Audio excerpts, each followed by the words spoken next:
Good evening, everyone. So, this week we are continuing with our discussion on syphilis. And for the last 2 weeks, we have completed primary and secondary syphilis. And this week we'll be discussing tertiary syphilis. Now, syphilis becomes important time and time again. I've discussed that. I've said it a lot of times in previous videos that syphilis is very important to understand. Why? Because if we miss syphilis, if we are not able to diagnose syphilis in its primary and secondary stage, it can very well wreak havoc when it reaches the tertiary stage. These spirochetes are now distributed all over the body. They can infect and affect every organ. And the problem with tertiary syphilis is that the most common or the most important vital organs that are involved are brain, heart, and any soft tissue for that matter. So it becomes very, very, very crucial for us to understand syphilis so that we can diagnose it early and treat it early and prevent a lot of deformities, morbidities, and mortalities associated with tertiary syphilis. So in the last two videos, we had discussed the primary manifestations and the secondary manifestations. As the syphilis infection progresses from its acute stage to a more chronic latent stage, and in tertiary syphilis, what we're going to study about what happens when decades have passed from the primary infection of syphilis. If many years have gone by and the syphilis has remained latent for those time, how it's going to present. So very quickly, we're going to start our discussion on tertiary syphilis. This topic is actually very important because we rarely get tertiary syphilis now.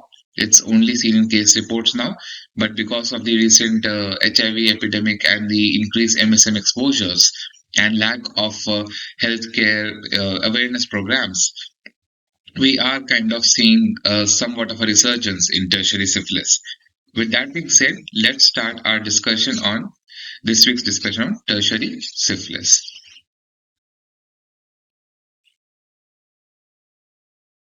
So, in the last video, we discussed that syphilis enters a second stages. Okay, the second stage of syphilis characterized by more of a generalized rash. The entire skin is involved, along with lymph nodes and some kind of vasculitic-like picture in cutaneous biopsies, in skin biopsies. After the second stage is over, that means the patient gets treated either by treatment or without any treatment. Syphilis enters an asymptomatic stage, which is also known as latent stage, latent syphilis. Okay. There's also a term known as syphilis incognito or unknown syphilis, in which the patient never gives a history or never has any cutaneous or any other systemic involvement, but the serology is positive. Okay, so what's the difference between latent stage and syphilis incognito? In latent stage, at least the patient would know that at any given point of time in their lives, they were suffering from syphilis. Okay. In syphilis incognito, there is no history. They just come with a report of positive serology, positive TPHA, positive VDR. Okay. And that is why it is incognito. That means the patient has syphilis, they just don't know it. In the latent infection, they knew they had syphilis. They either got treatment for it or it resolved on its own. But the history of syphilis was present. Okay. This latent stage is characterized by positive syphilis serology. That means the blood test for syphilis is positive.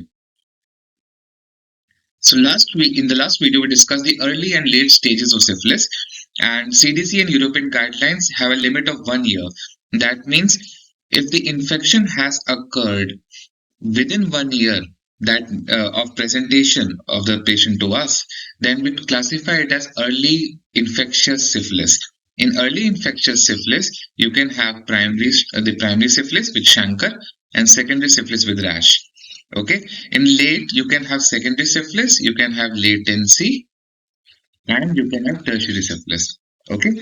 So the cutoff used by CDC and European guidelines is 1 year, while the cutoff used for WHO and UK is 2 years. So this difference is there. And what is important, because in early syphilis, you can get away with a single shot of benzathine penicillin, while in latent stage or late stage, you have to give 3 shots of benzathine penicillin 1 week apart. So that is the difference. Also, the infectivity is low in late stage, while the infectivity is pretty much high in the early stage.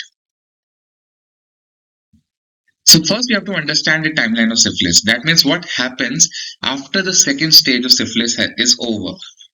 So let's say this is the point of infection, and you have primary stage, which is within 9 to 90 days. Okay. Then you have secondary stage, which can present anytime, and then it enters a latency, and then it enters the tertiary stage, and here you have the manifestations of tertiary stage manifestations. Okay. Now, in between the second and the tertiary stage, 1/3 of the patients will have negative BDRL or RPR and are considered to be spontaneously cured. That means without any treatment, they are significantly less. Sorry, not less. The infection has been taken care of without treatment. Another 1/3 will have positive serology, but they won't have any symptoms. So if they have a history of syphilis, it becomes latent syphilis. If they don't have history of syphilis, then it becomes syphilis incognito. Okay. The remaining 1/3 will go into late syphilis or tertiary syphilis. So remember, it is late syphilis, not latent syphilis. Okay. It is late syphilis, that is tertiary syphilis. About 50% of them will have benign tertiary syphilis or the gummatous one, in which the soft tissues are involved. 25% will have cardiosyphilis, in which heart is involved, and in 25% you have neurosyphilis, in which brain and spinal cord, meninges, all else are involved. But remember that there can be a significant overlap in these conditions. A person may have features of all three, a person may have features of two or one of them. Okay, just remember that. So let's know a bit about the natural history of neurosyphilis. And why am I discussing the natural history of neurosyphilis? Because it is one of the most common manifestations seen in tertiary syphilis, and it's one of the most dreaded complications. Imagine the spirochetes are now involving the brain parenchyma and the meninges surrounding it. So it becomes very, very important that we understand what actually is going to happen. So in the natural history of neurosyphilis, it is divided into asymptomatic and asymptomatic phase. Not exactly a phase, but just you can say two types. We'll discuss that in detail in subsequent slides. Okay. So within the first 1 year, that is 12 months, within the first 1 year after exposure, about 30% of patients will have neuroinvasion. That means the spirochetes will invade CSF. CSF and spinal cord and the brain, they will pierce through the blood-brain barrier. Now remember, invasion can happen at any stage of syphilis. It can happen at primary, secondary, and latent stage. Okay. Most of the time, the treatment given for these stages will easily wipe out spirochetes from the CSF. But if it's not able to, the CSF acts as a site for relapses or site for hidden multiplication of spirochetes where frequent relapses can occur. Okay, so let's come back to it. About 30% will have neuroinvasion. After that, the spirochetes are going to stay in CSF, and the patient will have early asymptomatic neurosyphilis, which is roughly 30% of patients will have early asymptomatic neurosyphilis. That means the neurosyphilis will be there, the spirochetes will be there around the brain, but they won't have any symptoms. 1/3 of them will resolve on its own, while the other 1/3 of them are going to go into late asymptomatic syphilis, neurosyphilis, and then they can also further resolve. In this entire scenario, it is asymptomatic. That is why it is asymptomatic neurosyphilis. If at any given point of time, it can happen here, here, here, here. If at any given point of time there are CNS symptoms, then it becomes symptomatic neurosyphilis. About 6% will present with acute syphilitic meningitis, while the other percentage can have meningovascular or parenchymatous neurosyphilis or CNS gummas. We will discuss each of them in detail in subsequent slides, don't worry. Now, tertiary syphilis, coming back to tertiary syphilis or neurosyphilis as a major aspect of tertiary syphilis, it has somewhat disappeared because of good treatment with penicillin and other antibiotics. There are only isolated case reports. And there has been a resurgence post HIV epidemic, that is around 1980s, 1990s, 1970s. During that times when there was significant immunosuppression because of HIV infection, there has been increase in the you could say incidence of neurosyphilis. So earlier it was very high, but with good treatment, just lower down. And now there's a hump, and that hump is because of HIV or MSM exposure or high risk behaviors because of that. Okay, it has been postulated that neurosyphilis is about 2 times more common seen in people living with HIV infection. Okay, neurosyphilis can occur at any stage where there are neural symptoms. So, at any point of time, even primary, secondary, or tertiary, or latent phase, you have CNS symptoms, neurosyphilis can be a likelihood. About 1/3 patients in early syphilis, that is within 1 year of infection, they can present with neural symptoms and can have neural invasion. I've already told you 30% have neural invasion. If the patient is also infected with HIV, you have early invasion, early progression, and low seronegativity. So what happens is spirochetes can go inside CSF quite early. It can multiply and progress and lead to symptomatic neurosyphilis quite early. And low seronegativity means that with treatment, the titers fall down slowly. So you're supposed to have a decrease in fourfold decrease in titers. That happens very slowly if there is HIV co-infection.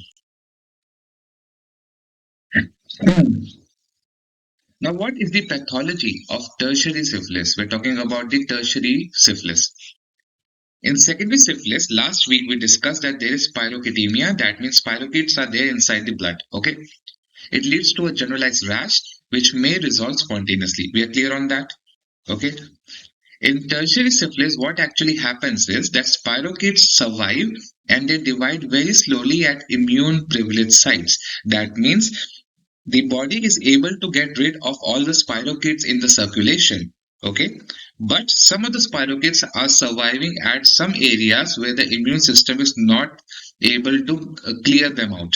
Okay, these areas they display a kind of delayed type hypersensitivity reaction, and because of this reaction and resultant destruction of tissues, you have gummas. Okay, we'll discuss gummas later, don't worry. So at tertiary stage is less infectious. We have already discussed about syphilis incognito, where you have serology positive, but there is no signs or symptoms, or there is no history of signs and symptoms also. Let's go forward. Now, during tertiary syphilis, most of them, the patients are asymptomatic. Remember that asymptomatic neurosyphilis is one of the most common manifestation of neurosyphilis. Okay, so most of the patients will be asymptomatic. They will have positive titers, but the titers will be low, roundabouts 1:8 titers, and they can even be negative. If the titers of VDRL is low, the neurosyphilis diagnosis is unlikely. Remember, what happens is that there is increased multiplication in CSF. So in neurosyphilis, there is multiplication of spirochetes in CSF. So if there are large number of spirochetes in the system, the resultant titers of VDRL or RPR will be high because there is so much rapid multiplications going on. Okay, if the titers are low, then neurosyphilis is unlikely. But if titers are very high, like more than 1:32, the diagnosis of neurosyphilis is now at the top. Remember that treponemal specific tests like TPPA, TPHA, EIA tests, they will remain positive in the stages of tertiary syphilis or latent syphilis. Okay, so essentially there are three types of manifestations of tertiary syphilis. Number one, you have neurosyphilis, then you have cardiosyphilis, and third is gummatous or tertiary late latent syphilis. That is, there are many names for that, but brain, heart, and soft tissues. Just remember as that. Okay, brain, heart, and soft tissues. So in neurosyphilis, the spirochetes and the delayed type hypersensitivity reaction will affect brain.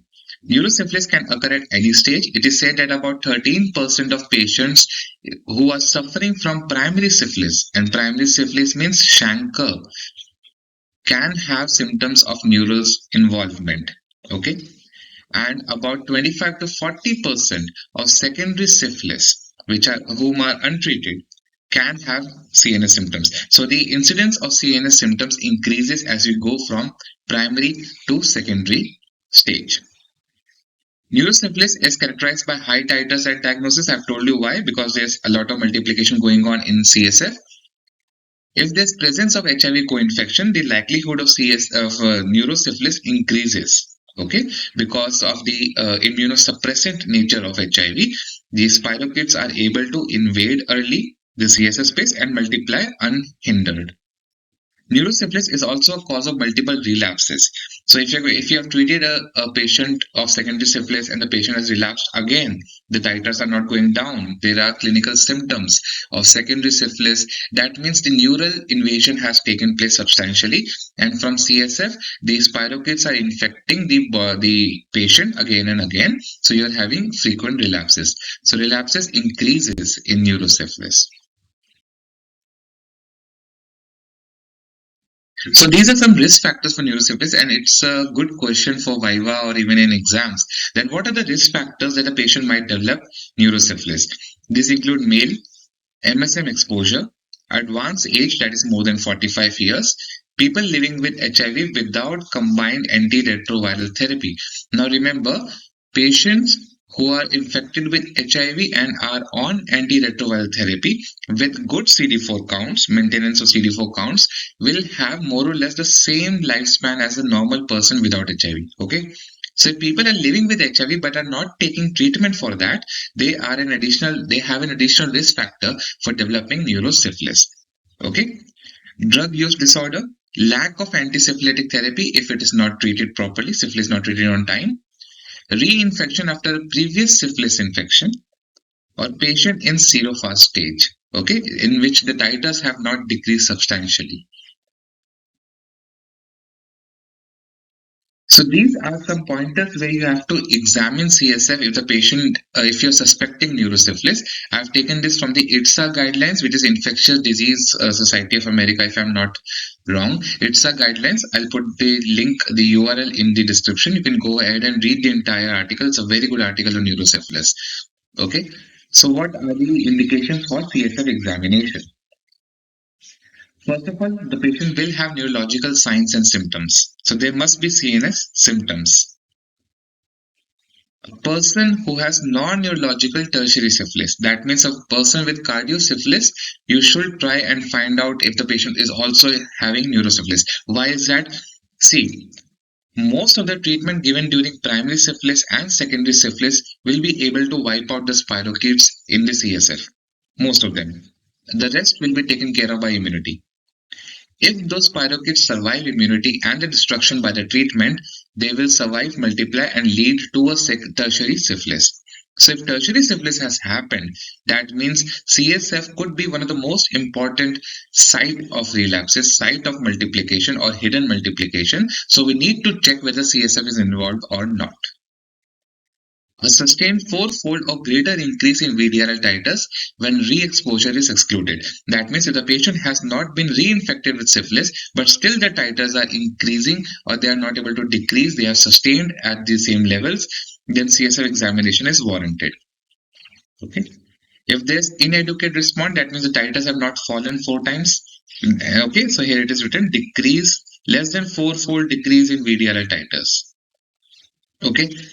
Or if post-treatment titers are more than 1:32. Remember, titers will be high in neurosyphilis. Okay, so CSF examination is not indicated. Okay, it is not indicated only in not only, but in aortic syphilis, that means syphilis of the ear, and ocular syphilis, that means syphilis of the eye.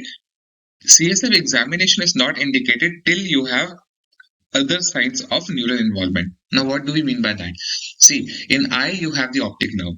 So if there's involvement of the optic nerve, plus there are other features of CNS involvement, then you will consider CSF examination. Okay? If the cochlear nerve is damaged, there's sensory neural deafness, and you suspect this because of syphilis, you need to have at least more features, more CNS features of involvement for a CSF examination to be warranted. Otherwise, routine lumbar puncture is not warranted in any patient of secondary syphilis unless or primary syphilis, unless until CNS involvement is there. Okay. So let's discuss neurosyphilis in detail. There are essentially more or less four stages of neurosyphilis. Okay, you start from the early and the late involvement of the CNS system. So this classification is used to divide the invasion of the neural system or the invasion of the brain and spinal cord and meninges with the spirochetes. So in the early stage, you have only CSF changes. You have the blood vessel involvement and the meninges involvement. It is roughly seen in weeks to few years after infection. And in this stage, mostly the patient is asymptomatic or they can have meningitis or stroke.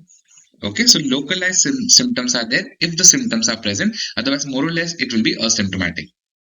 In the late stage, which occurs years to decades after infections, the involvement is more of meninges, brain parenchyma, spinal cord parenchyma, and it presents more with paresis or tabes dorsalis.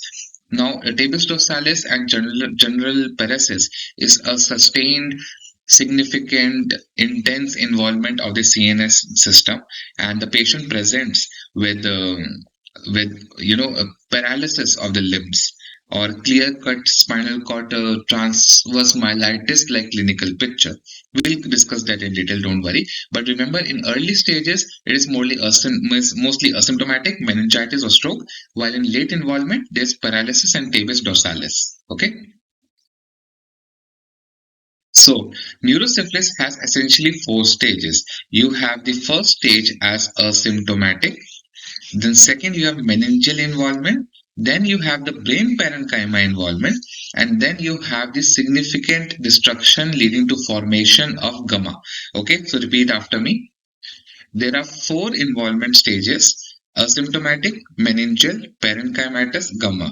Okay, so asymptomatic is when there are no symptoms but the serology is positive, and in serology we mean serology from CSF. Let me write it again. Serology of CSF. So you do CSF VDRL, you do CSF TPHA, and you will find it to be positive, or you will have features like WBC count is increased, protein is decreased, glucose is decreased. A picture of a meningitis type picture, but the symptoms are not there. So it's asymptomatic. When the symptoms develop, the second stage is meningeal. Now remember, all these three stages, meningeal, parenchymatous, and Gumma, can occur within significant overlap, but you can essentially divide neurosyphilis into two parts, asymptomatic and symptomatic. Okay, in the meningeal involvement, you can have syphilitic meningitis, or you can have meninges plus blood vessel involvement, blood vessel of the CNS, or you have the cerebral involvement, brain involvement, or the spinal cord involvement. Okay. In parenchymatous, when the brain tissue matter or the spinal cord tissue matter is now getting affected, you can have general paresis of the insane, tabes dorsalis, taboparesis, in which the paresis and tabes dorsalis features are mixed, and you can also have isolated optic dystrophy. In Gummatous, you have the parenchymal destruction leading to Gumma formation, and destruction of the brain is cerebral Gumma, and spinal cord destruction is spinal cord Gumma. Okay, so we'll discuss each of these stages in detail now. First is asymptomatic neurosyphilis. Asymptomatic neurosyphilis presents with as asymptomatic syphilitic meningitis. That means the meninges are inflamed, but it is not translating into clinical symptoms. It is the most common manifestation of the neurosyphilis stage. The CSF abnormalities that we are talking about, that there will be abnormal CSF. Now, what do we mean by these abnormalities? The CSF abnormalities is that the WBC count will be around 10 to 100 per ml per centimeter cube. Proteins would be around 50 to 100 milligram per deciliter. There will be positive CSF serology in about 50% of cases, and the CSF glucose will be decreased. So all of these parameters are tested in CSF. These abnormalities will increase till about, mostly we are talking here about the lymphocyte count or the WBCs. They're going to increase for around 1 to 1.5 years and then gradually decline. Okay. It may progress to frank neurosyphilis. What do you mean by frank neurosyphilis? Symptomatic neurosyphilis. Okay, symptomatic neurosyphilis in years. It takes years for asymptomatic to develop a symptomatic lesion. If treatment is given at this stage, there is near complete resolution because there are no clinical symptoms, so we can treat the spirochete invasion of the brain. The lumbar puncture, LP. Lumbar puncture is not advocated till there are CNS symptoms. Remember, you do CSF examination only when titers are not responding, titers are increasing, or clinically. Clinically, you judge whether the patient has neural involvement or not. If there's neural involvement, you do see LP, otherwise you don't do LP. So LP is not actually advocated till there are symptoms as far as symptoms are concerned. Okay. Remember that HIV infection can lead to high titers, and it can also lead to HIV by itself by only having a retroviral infection. These kind of CSF abnormalities can also happen. Plus, these kind of abnormalities can be seen with co-infection with HIV. Okay, so remember that HIV can cause CSF abnormalities, HIV co-infection can cause CSF abnormalities, HIV with syphilis can cause CSF abnormalities. So we need to be clinically able to easily differentiate depending on CSF, VDRL, TPH and all that, so that we are able to know whether it's because of a co-infection of the brain area or it is because of neurosyphilis. The next stage is the meningeal involvement, which presents as acute syphilitic meningitis. Now the patient has started to show symptoms. So it is the first symptom at presentation. Remember, if the patient is not having any symptoms in the asymptomatic stage, they won't come to you, isn't it? So it is the first symptom. Incubation period is usually less than an year. After infection, within a year, they start to present with symptomatic stage if they present at all. Symptoms include acute onset of headache, nausea, vomiting, neck stiffness, cranial nerve palsies, raised ICP or hydrocephalus. So these are all features of meningitis. And since it is occurring because of syphilis, it is syphilitic meningitis, and it is acute, so acute syphilitic meningitis. Clear? If there's involvement of the basilar meninges, then you can have asymmetric cranial nerve palsies, mostly involving 3rd, 6th, 7th, and 8th cranial nerves. It can also present as sensorineural deafness in 20% of the patients or tinnitus. So here we are talking about the involvement of the cochlear nerve, the cochlear cranial nerve. Raised ICP or hydrocephalus is seen in about 1/3 of the patients, and in pre-antibiotic area, it was very notorious in causing acute syphilitic hydrocephalus. So acute rise in ICP was seen in the pre-antibiotic area. DDs include lymphocytic meningitis like those caused by enterovirus, Leptospira, Borrelia, Mycobacteria fungus. In other words, any other causes of meningitis are the differential diagnosis of acute syphilitic meningitis. So when meninges are the only area which are involved, you have the meningeal neurosyphilis, or you could say the acute syphilitic meningitis. If now the brain and the vessels supplying the brain are getting involved, it becomes cerebrovascular syphilis. Clear? Here, the primary pathology is end arteritis. That means involvement and inflammation of the arteries or the vein or the vascular supply of brain, leading to infarction. And what happens when there is infarction in brain? It leads to stroke. So this becomes one of the major manifestations of cerebrovascular syphilis. Most common artery which is involved is the middle cerebral artery. This could be a good quiz question or a viva question. Okay, quiz question or viva question. Most common artery involved in cerebrovascular syphilis is MCA, followed by ACA, PCA, basilar, and post-ICA. It is seen in about 5 to 12 years after initial infection. Remember that asymptomatic neurosyphilis can progress to frank neurosyphilis in years. So now we're talking about frank neurosyphilis. Most common age group is 30 to 50 years. It presents as general paresis or tabes. So tabes means wasting away.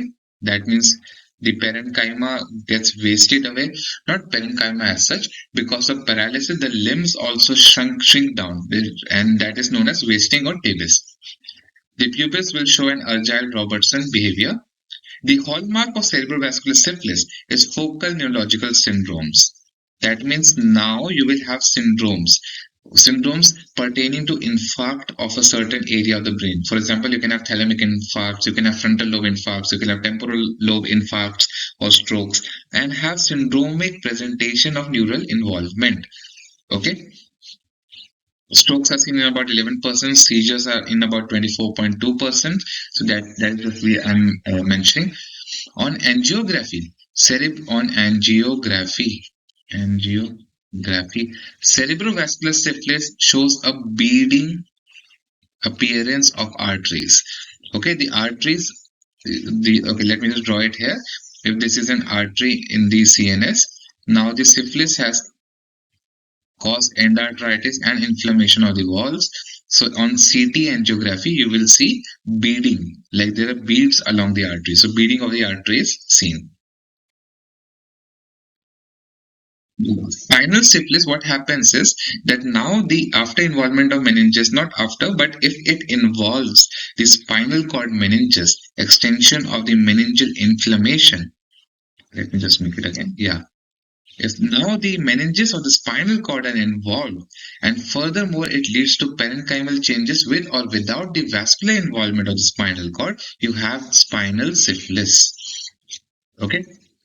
Most common presents as syphilitic meningomyelitis, mainly inflammation of the meninges surrounding the spinal cord, seen in about 20 to 25 years after infection. Now, when spinal cords are infected, if you remember your anatomy, you have levels of spinal cords. Okay, so at what level there will be a destruction of the spinal cord and involvement of the spinal cord, you will see the paresis or paralysis below that level. Okay, so there's gradual onset weakness or paresthesia of the legs, which can increase in intensity over time and can present as paraparesis or asymmetrical paraplegia. Okay. Other features which are seen is spastic paraparesis, hyperreflexia, ankle clonus, absent reflexes. These are all features of motor neuropathy. Okay, or you could say neural involvement at a spinal level. Okay. If there's dorsal column involvement, which is responsible for carrying the proprioception, there is loss of position and vibration sense. So when dorsal column is involved, your sense of proprioception will also go. Okay, so no proprioception. If the spinal cord is involved in this manner, the prognosis is very poor because the recovery doesn't happen good with treatment. So even if you treat it, there might not be more progression of the disease, but the reversal of the symptoms is not particularly seen. So the prognosis remains poor. In parenchymatous neurosyphilis, now we have moved up a stage from meningeal neurosyphilis to parenchymatous neurosyphilis. Now the brain matter has started to get involved. Brain matter of the brain, the tissue matter of the brain or the spinal cord or both. The names that we use for the clinical manifestation is general paresis of the insane or paretic neurosyphilis or dementia paralytica or general paresis. So these can all be questions in Viva or quiz, okay? Now there's direct invasion of the brain parenchyma, so it is now causing encephalitis along with meningitis, known as meningoencephalitis, which is which is colloquially known as general paresis of the insane. The age is 3 to 30, males more than females is the preponderance. There is male preponderance. Remember that male is an independent risk factor for neurosyphilis. Okay. Now the symptoms are two types. You can have non-specific symptoms or specific symptoms. In non-specific, you have irritability, fatiguability, depression, impaired concentration, headache, insomnia, somewhat of a non-specific symptoms. In specific symptoms, you can have specific psychiatric symptoms like impaired judgment, insight, depression, elation, confusion, disorientation, paranoid behavior, delusions. So now you have specific psychiatric symptoms, or you can have non-specific irritability, depression, impaired concentration, headaches. You're not able to pinpoint why this is happening. So this can be seen in neurosyphilis. About 20% present with seizures. There are some signs like pupillary abnormalities in which pupils are large, small, unequal. They are fixed to light. That means they don't react with the light exposure, but the accommodation reflex is preserved. Parenchymatous neurosyphilis leads to progressive dementia and even mortality in few months to years. So neurosyphilis, if the parenchyma is involved, will lead to dementia with subsequent passage of time, mortality. So we need to be very, very careful in diagnosing syphilis in early stages so we can treat and subvert this kind of outcome. So the treatment is given early, there is good prognosis now because now the brain can kind of heal itself a bit, but you can at least save the patient from mortality and all. In MRI, the features which are seen in cerebral atrophy, demyelination, sulci enlargement, I'm not going to detail. It's more of a radiological help, but we should know a bit about what is seen. Remember that since the parenchyma is now getting involved, you can have gummas here. Okay. Now, this becomes a very important topic in neurosyphilis, tabes dorsalis. So we'll discuss that in a bit detail. Tabes means wasting away. So in this disorder, the patient's organs or limbs slowly wither away. So that is why the name tabes dorsalis was named. Okay. Seen in about 5 to 50 years of age, peak is around 10 to 20 years. You have a triad. You have a triad of symptoms, and this triad are lightning pains. Now what are lightning pains? There's sudden shooting pain that happens in an acute onset, sudden paroxysmal, there are sudden severe pains that happens, sensory ataxia and bladder disturbances. Now this could be a good viva question or SR-ship question, triad of symptoms in tabes dorsalis. Another triad is triad of signs, in which you have pupillary abnormalities, areflexia, and positive Romberg sign. If you remember, Romberg sign is inability to keep a good posture and balance when the eyes are closed. So you close your eyes and the patient starts swaying and fall off. That is positive Romberg sign. So this could again be a question in Viva or SR-ship exam. So triad of symptoms, triad of signs. Third is visceral crisis. That means there is now involvement of internal organs by the since see the spinal cord is now getting involved, so the neural supply to individual internal organs are getting involved, and you have these specific localizing symptoms.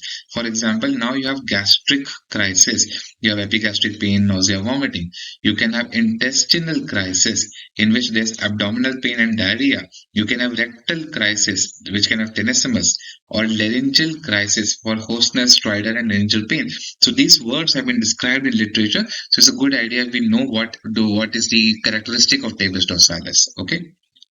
The characteristic is sensory ataxia with broad-based stamping gait.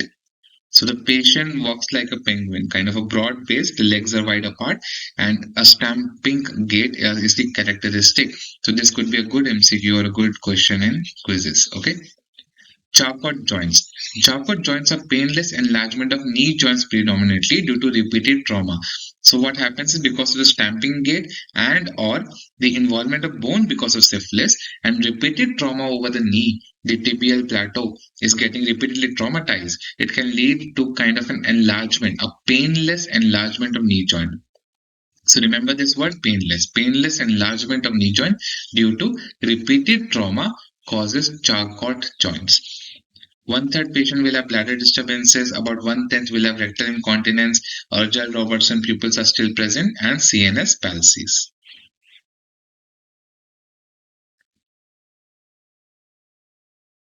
So here are some pictures. You can see this is the Charcot joint, the painless enlargement of joints. Here in this MRI, you can see this destruction of the hip joint because of the bone. The the femoral head is now destroyed. Even in the X-ray, you can see good enough destruction of the femoral head of the left hip joint. Okay, and in this CT image, I'm not entirely sure if it is CT or MRI, not a radiologist, but here you can see a Gumma hair, okay, or a Gumma hair. So this is now the parenchyma is getting involved. There's destruction of the brain tissue matter, and in fact here also you can see destruction of the spinal cord matter. So these are just some pictures to show you. Okay, in Gummatous syphilis you will start to see gummas in the brain parenchyma. So gummas come from the Latin word for gum. It is very rare manifestation. It manifests as a space occupying lesion and raised intracranial pressure because of hydrocephalus. Because it is occupying some space and impinging on the normal CSF circulation, leading to hydrocephalus. In CT, it can show low density non-enhancing lesion, mostly like this that we see here. In angiography, a hypervascular breast zone. These are just words. I don't think so. You should remember or write it down. You know better. You don't know. It's okay. Just remember that gummas present as a space occupying lesion with raised ICP. Now, this is one thing that I came across while researching for this video. The future biomarkers. This could be a good question during Viva, that what are some future biomarkers with which we can test whether the patient has neurosyphilis or not. Some of these I've mentioned here: CXCL13, light and heavy neurofilament levels, CSF interleukin 17, interferon gamma, interleukin 10. But remember, these all biomarkers are not specific for treponema pallidum, or they are not specific for treponema. The need is to find specific biomarkers for treponema pallidum. Okay, so these can be raised in a lot of various disorders. They are not specific for treponema infection, and we need specific biomarkers that are required. Okay, so just for information's sake, I thought that I'll include them here. So we have discussed neurosyphilis in substantially detailed manner. We have discussed the manifestation, the staging of neurosyphilis. We have discussed risk factors of neurosyphilis, right? And we have discussed tabes dorsalis, which is a good short note in paper 3 of dermatology. So now the video is going to be quick. We'll discuss each one organ involvement in 1 or 2 slides, and we'll be easily out of this involvement of tertiary syphilis. So let's go to the second organ, which is cardiosyphilis, or the involvement of the heart. Okay.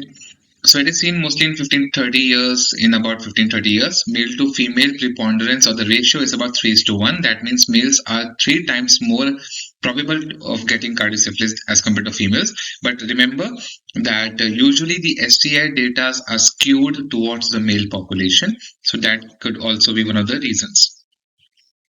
The clinical involvement is seen in the form of aortic aneurysm, aortic insufficiency, coronary artery stenosis, or frank involvement of the muscle or the myocarditis. Now, what is the pathology in cardiosyphilis? The spirochetes. Remember that spirochetes go into the lymphatics from day 1. The lymph invasion is from day 1, even when the patient has only primary chancre as the presenting complaint. From the lymphatics, they gradually reach the aorta. In the aorta, they lodge in the walls of the aorta and they stay there. Okay, so they stay there, they maintain their latency in the walls of the aorta, and the biopsy from the aorta will show perivascular lymphocytes and plasma cell infiltration. Okay. The primary pathology is the end arteritis of vasovasorum. Now, what is vasovasorum? Vasovasorum are tiny blood vessels that supply larger blood vessels. So in our body, where there are larger vessels, like you have aorta or transverse arches, there are small blood vessels that transfer blood to the walls of this larger blood vessels. So let's say if this is a cross section of aorta, the walls itself are supplied by tiny blood vessels. Okay. And these vessels are known as vasovasorum. Similarly, vessels supplying the nerves are vasonervosum. Just an tidbit from anatomy. Now, the primary pathology is an arteritis of vasovasorum. Now, when these vessels are affected by an arteritis, you can have patchy necrosis because the blood supply is not coming. You can have ischemia. Okay, localized destruction of the aortic walls, and this leads to patchy necrosis of the aortic media, or the middle layer of the aorta, resulting in focal scarring. Now, because of necrosis, these all areas have scarred now. Okay, so let's color them black now. The area is now scarred. There is significant elastic tissue damage, and there's thickening of the adventitial layer and the intima. And because the layer is thickened, so here you have normal aorta, okay? But since this area is now destroyed or has undergone scarring because of the intense blood pressure, this is going to expand. Okay, because now the aortic media and the aortic adventitia is not able to hold blood together. It is expanding like a balloon, leading to aortic dilatation. And if this dilatation is severe, it will lead to aneurysm formation. Okay. Mostly in the autopsy findings, you see tree barking appearance on autopsy and eggshell calcification on X-ray. Okay, eggshell calcification on X-ray. These are two terms that I've included from the books. A good Viva question maybe. Aortitis, or the inflammation of the aortic wall or aorta, is the most common lesion. We have discussed that it happens because there's invasion of the aorta walls through the lymphatics where the spirochetes are traveling. So let's discuss aortic aneurysm. 60% cases there's involvement of ascending aorta. In 25% there's involvement of transverse arch. In 30% there could be involvement of the valve leading to stretching of the valve leading to aortic regurgitation. So let's say this is the rough diagram of an aorta. Very bad, very pathetic diagram of aorta. Better. So roughly this part is ascending aorta, this part is descending aorta, and this part is the transverse arch. Okay, so 60% involves the ascending aorta. Transverse arch involvement is seen in 25%. And if the dilatation happens near the onset or near the beginning of the aorta, you can have the walls which are involved. There is stretching of walls, and because the walls are now stretched, blood gushes out from the walls. They are not able to hold blood properly, and you have regurgitation, aortic regurgitation. Okay. The aorta rarely dissects because there is significant fibrous thickening. Now remember that because of patchy necrosis, you have thickening of the aortic wall. You have thickening of the aortic wall, and because of this thickened aortic wall, it does not dissect, it doesn't burst open. Okay, so there's just dilatation and aneurysm formation. Okay. Most common manifestation of tertiary syphilis in pre-antibiotic area, when the antibiotics were not that commonly used, so it was the most common manifestation in tertiary syphilis. So we have discussed cardiosyphilis. Now the third type, which is the gummatous syphilis, in which the involvement is of other soft tissues, mostly skin, bone, and everything else. Very rare. It is characterized by proliferative destructive granuloma. That means there is significant granulomatous infection or inflammation, and because of that significant infection, there is destruction of the tissues. So proliferative destructive granuloma. So let's just say Gumma means gum in Latin. So the tissue becomes so much destroyed that it physically feels like gum. Gum or latex. Remember, it's Latin, so it's old. It's not your chewing gum. So latex-like pasty substance. The tissue gets so much destroyed that now it is just a bit of paste. So these are gummas. It can involve skin, soft tissue, even bones. It is because the pathology is hypersensitivity response to very few treponemics that are residing there. Remember, in primary stage, the treponemics are in the chancre, the lymphatics, lymph nodes. In tertiary stage, it's in the blood. While in secondary stage, it's in the blood. In tertiary stage, few hotspots of treponemics are still present inside the body, and if they are present in the soft tissues, and hypersensitivity reaction to those treponemics leads to gamma formation. Okay, so what you have is treponemics, then you have hypersensitivity reaction, then you have tissue destruction, and then you have gamma. Okay, now what are gammas? So this is a definition, somewhat of a definition for gammas. These are nodules with central necrosis surrounded by inflammatory lymphocytic and mononuclear infiltrate, encapsulated by proliferating connective tissue. Now repeat after me. It's a nodule, okay, a nodule that has central necrosis surrounded by inflammatory lymphocytic infiltrate with a rim or a capsule of proliferating connective tissue. Okay, so let's say it again. You have central necrosis, then you have nodular central necrosis, then lymphocytic infiltrate cuffing around it, then cuffing around is proliferating connective tissue. This is what Gumma is. Okay, so this is a definition of Gumma. And this can easily be asked in any viva. Define Gumma. Okay, Gumma of syphilis. Define Gumma of syphilis. Okay, let's move forward.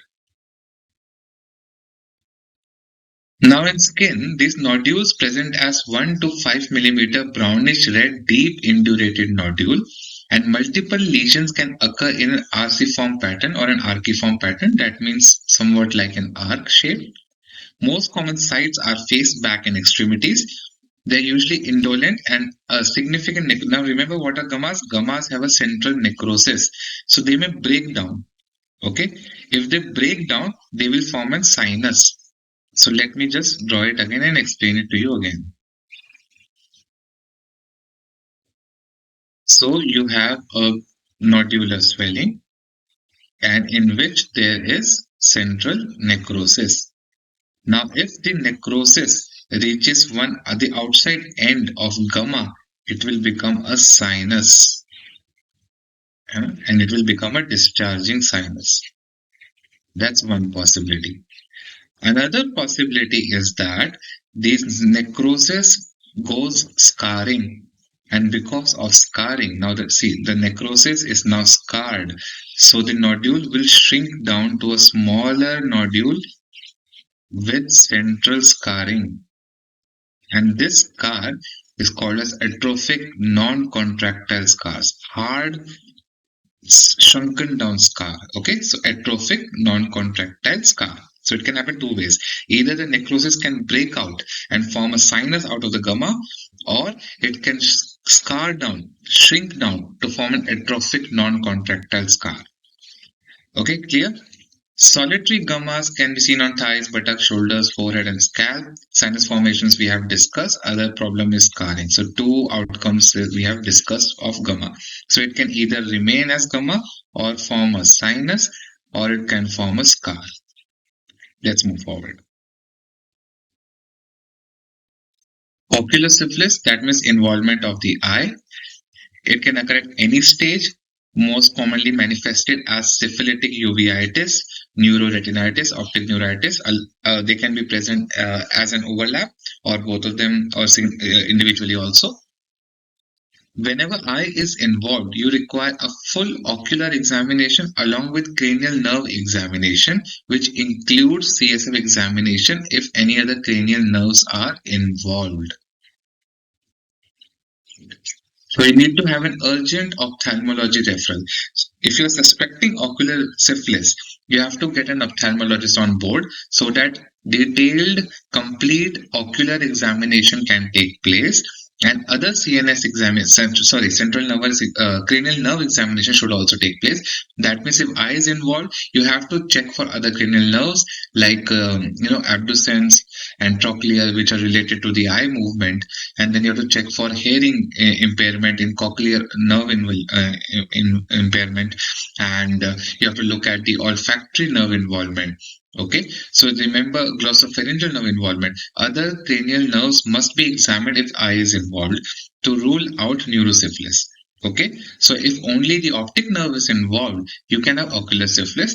But if optic nerve plus any other form of central nervous involvement is present on clinical examination, you might be dealing with neurosyphilis also. Okay, so make sure you know that. Treatment is like neurosyphilis. The same way you treat neurosyphilis, the same treatment is there, even if CSF examination is normal. Okay, so even if CSF examination comes out to be normal and you're suspecting only ocular syphilis, you treat it as a case of neurosyphilis. Okay, let's move forward. In bones and soft tissue involvement, it clinically presents as localized pain, tenderness, and swelling. X-ray will show features like periostitis, that's inflammation of the surrounding layer around the bone. Gummatous osteitis, and that means the gumma is now destroying the bone. Or sclerosing osteitis, because now significant scarring has taken place and there is destruction of bone. Soft tissues like tongue, stomach, myocardium, we know it is seen in cardiosyphilis, has been easily reported. These are the most common or reported soft tissue involvement. Yeah, soft tissue involvement in tertiary syphilis.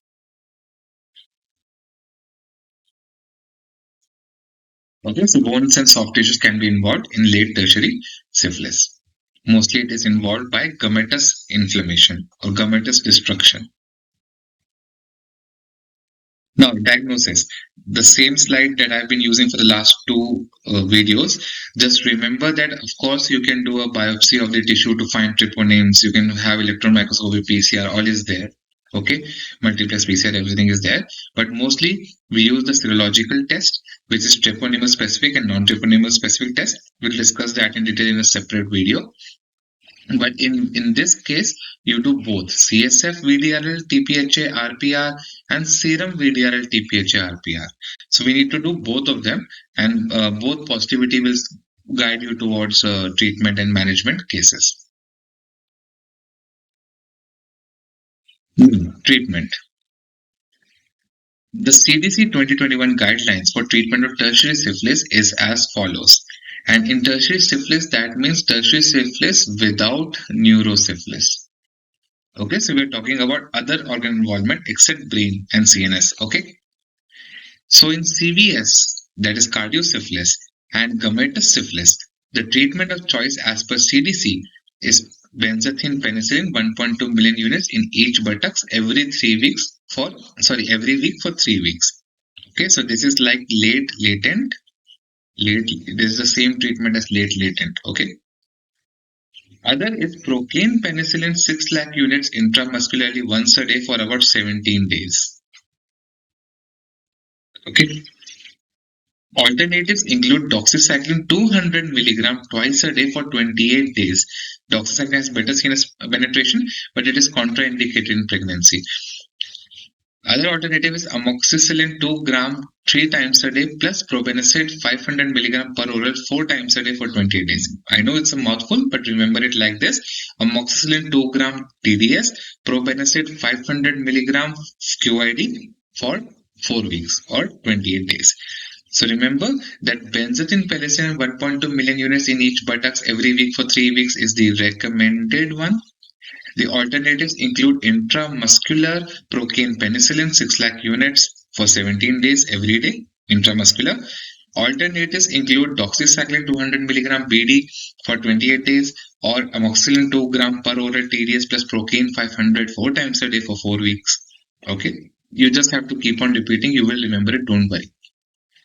Now, CDC also says that if there is any contraindication to penicillin, like if the patient is allergic to penicillin, you desensitize but give penicillin. Okay, you desensitize or you give penicillin. Okay, you have to give penicillin. That's what CDC says. The alternatives are just in various studies, it has been found to be somewhat effective. But remember, syphilis has yet to show resistance to penicillin. It's the drug of choice. It's the best drug to treat syphilis. So make sure whenever you can give your patient penicillin, give penicillin. Okay. So remember this line which I've also used before. When in doubt,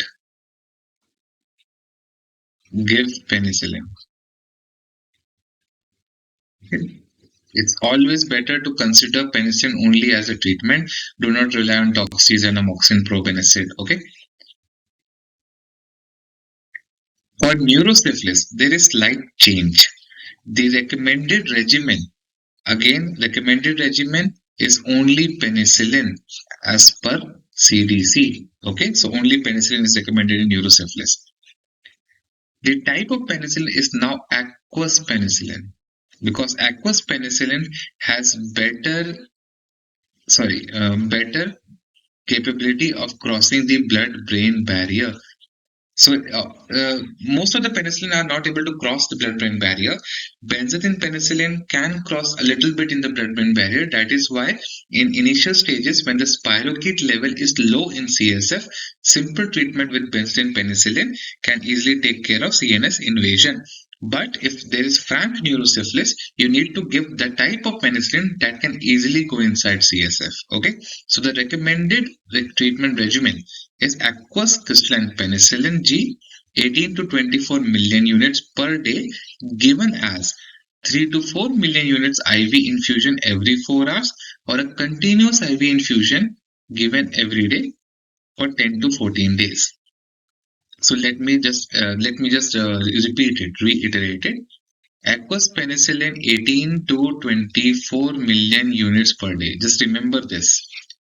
18 to 24 million units per day of aqueous penicillin per day.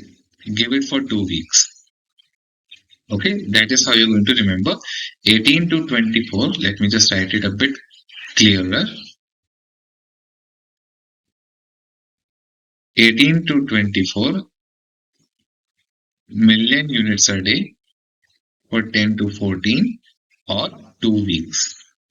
You can either give it as a continuous infusion over the whole 24 hours, okay, or you can give it as 3 to 4 million units IV boluses every 4 hours. Okay, you have to complete 24 million units in a day. Okay, the alternative is procaine penicillin 2.4 million units intramuscular stat single dose plus probenecid 500 milligram 4 times a day for 10 to 14 days. So the duration remains same, but you replace aqueous penicillin with intramuscular. Now remember, this was intravenous. Intramuscular single dose of procaine penicillin plus probenecid. Okay, in UK, this becomes the recommended regimen if you cannot get access to aqueous crystalline penicillin G. Let me repeat, the drug of choice in neurosyphilis is aqueous crystalline penicillin G.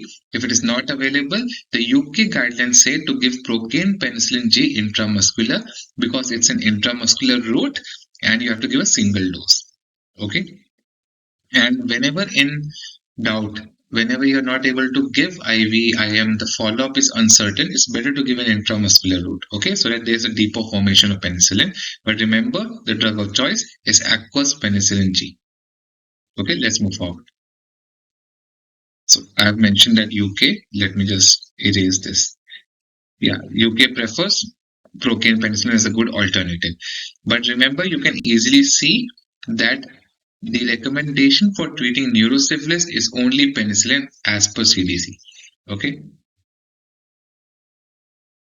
The other alternatives, these are also as per CDC, but the CDC guidelines, if you go to the URL, it mentions only penicillin, aqueous penicillin for neurosyphilis.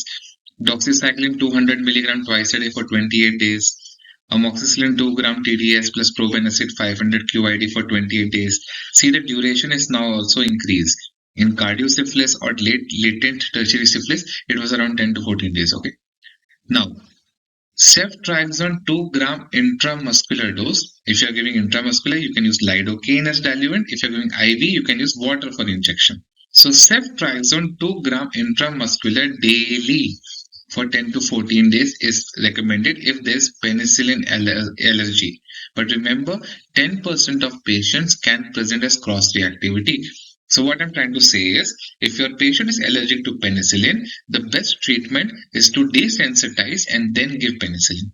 If that is not possible, you may consider giving ceftriaxone 2 gram intramuscular or IV daily for 10 to 14 days. But remember, 10% of patients can have cross-reactivity to ceftriaxone if they are proven allergic to penicillin. Okay, and whenever there's a choice between intramuscular and IV, it's a good idea to consider intramuscular. Okay, so repeat after me. Non-penicillin treatment for neurosyphilis. Doxycycline 200 twice a day for 28 days. Amoxicillin 2 gram 3 times a day plus probenecid for 500 milligram 4 times a day for 28 days. Or ceftriaxone 2 gram intramuscular or IV every day for 10 to 14 days. Okay, so what I'll do is I'll just delete all the markings so that if you want, you can take a screenshot.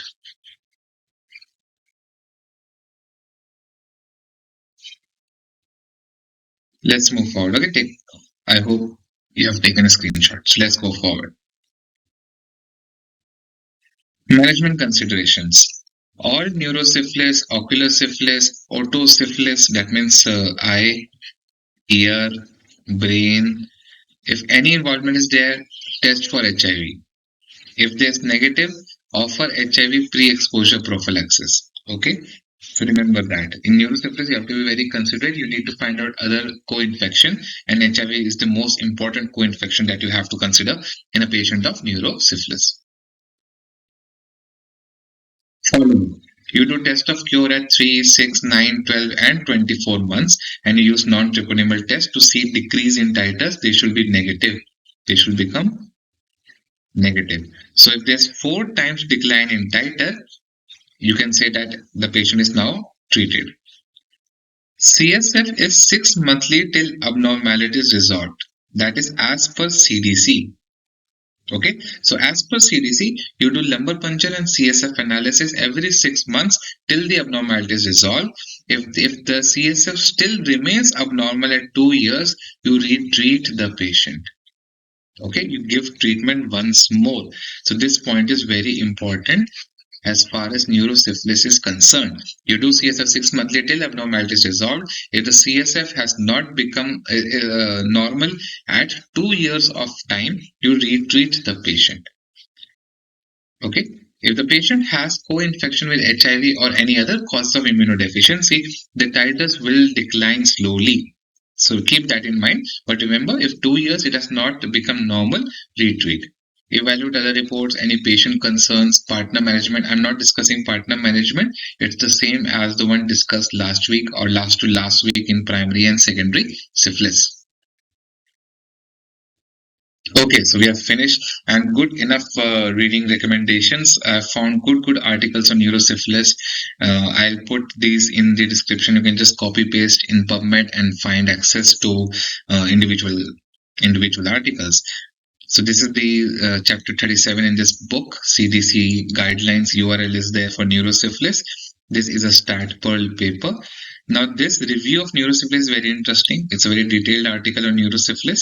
If you want to know how HIV changes neurosyphilis or neurosyphilis changes HIV, you want to go in detail, this could be a very good article because in exams you might get a short note on neurosyphilis and HIV. So if you just read this article once, you'll be able to write pages and pages. Okay. State-of-the-art review in neurosyphilis in the Clinical Infectious Disorder Journal. This is a very good article, a good detailed article on neurosyphilis. If you want to read one article from this recommendation, apart from, of course, chapter in the textbooks, I would recommend this chapter. So let me put a big star here, okay? Now, performance of non-treponemal test. This is one if you want to learn more about diagnosis of neurosyphilis or the evaluation, not evaluation, but the benefit and advantages of different treponemal, non-treponemal tests in neurosyphilis. So this is a good article to read. But out of this, one recommendation would be this one, Hamill's article, State of the Art Review in Neurosyphilis.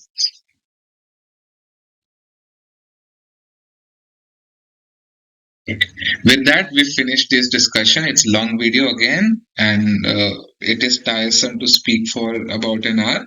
But we must understand neurosyphilis. It's a very important topic as far as academics are concerned. You can have short notes on neurosyphilis, and you must remember that if syphilis is not treated in primary and secondary stages, the chances of developing neurosyphilis increases substantially.